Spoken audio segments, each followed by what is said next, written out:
Portuguese black metal hails from Rauta's backlog reviews.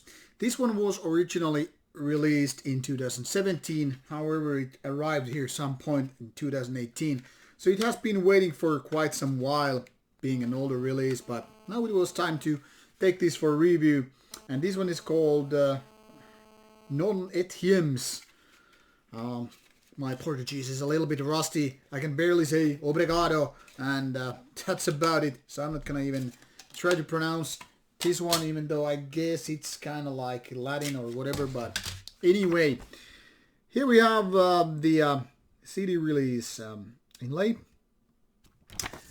Quite a few tracks, but even more length, being this being over 60 minutes in total.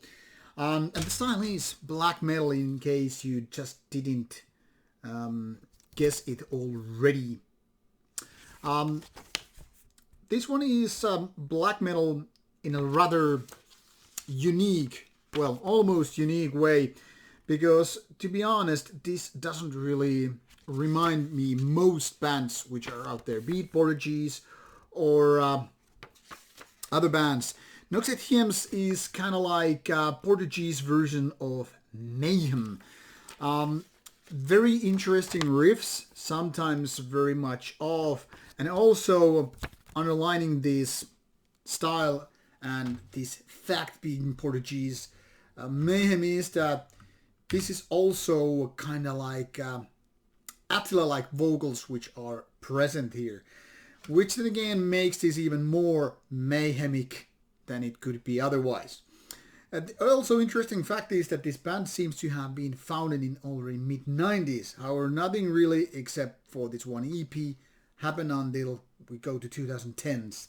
And then came Planet Muscaria in 2013. Personally, I don't remember having listened to. So Nox et Hiems is, I think, my first experience with the band, and it has been interesting listening to this particular album because, like I said, this doesn't really remind me of most bands out there. When I say mayhemic, I mean exactly that. It has rather twisted riffs, sometimes rather unorthodox ways of playing these riffs and creating still this kind of a sinister and dark atmosphere. It doesn't really remind me so much the Mysteries, because this isn't as catchy, as melodic, and as Norse core like that album is, but more the later years. And sometimes, I guess most points even, Angrenost is doing better than what Mayhem is doing, even though they are very much in debt to Mayhem in their style. Like, some of these riffs are a little bit weird at first, but you know, the kind of dark and evil atmosphere combined with some of these rather interesting riffs makes this an interesting combination all in all. There's also, in the last track, some kind of an ambient part, which then again might feel a little bit off, but then again, I don't know if it's that much off if you really think about person's philosophy. Some people might say like, hey, these are not part of black metal, or these are boring. But then again, if you are familiar and like these kind of ideas with other albums, I wouldn't consider them to be a no with this album either. So it's an interesting take on black metal having to come from an angle that is not so usually heard.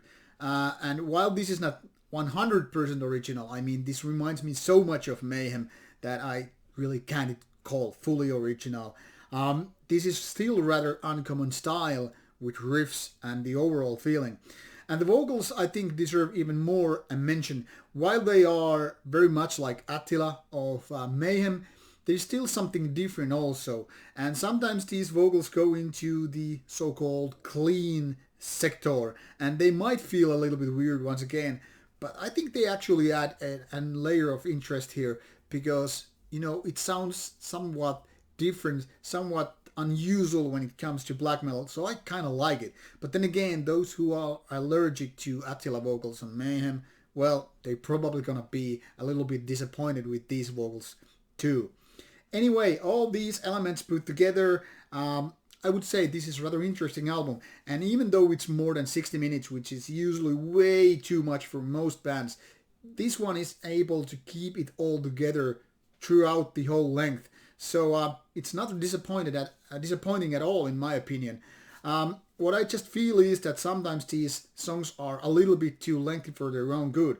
That is, while the overall length doesn't bore me, it feels like a little bit more compact songwriting would have been in place here. Interesting release, nevertheless, with its minor flaws. This is rather interesting and quite good an album overall. So give it a go. Already out, obviously, and you should be able to listen to and find it on Bandcamp. The links are provided, so go listen and take a look, take a listen. Interesting release, all in all. I keep saying that. Yeah, bye.